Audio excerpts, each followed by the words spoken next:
Welcome to our channel. Today we how to update your Coinbase account security with 2FA, full guide step by step clearly. To update your Coinbase account security with two-factor authentication, start by opening the Coinbase app or visiting their website. Log into your Coinbase account using your email and password.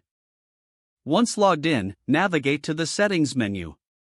On the Settings page, locate the Security section. Click on the Security tab to access your security settings. Look for the option labeled Two-Factor Authentication or 2FA.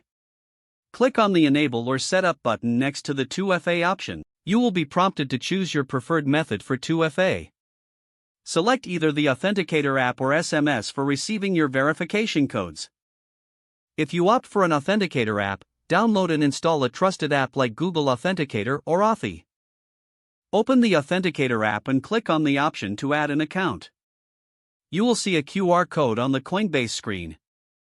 Scan the QR code with the Authenticator app. Once scanned, the app will generate a verification code. Enter the code back into the Coinbase prompt to verify. If you chose the SMS option, enter your mobile phone number when prompted. Coinbase will send a verification code to that number. Check your phone for the text message and enter the code on the Coinbase site.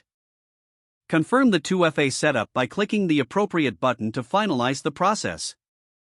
Make sure to save any backup codes provided by Coinbase in a secure location. This will allow you to access your account if you lose your 2FA device. Finally, review your security settings regularly to ensure they are up to date. If the page does not load, refresh the browser or try again in a private or incognito window. Make sure you are using the correct email address, then retype it carefully to avoid small typos. If your password is not accepted, use the reset option and create a new strong password you can remember.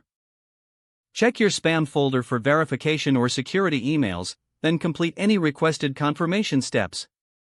Enable two-factor authentication if available to improve account security and reduce unauthorized access risk. After signing in, review your profile details so your contact information and settings are accurate and current. If you see an error message, note it down and try again after restarting your device and internet connection. Don't forget to like this video and subscribe to our channel for more step-by-step tech guides.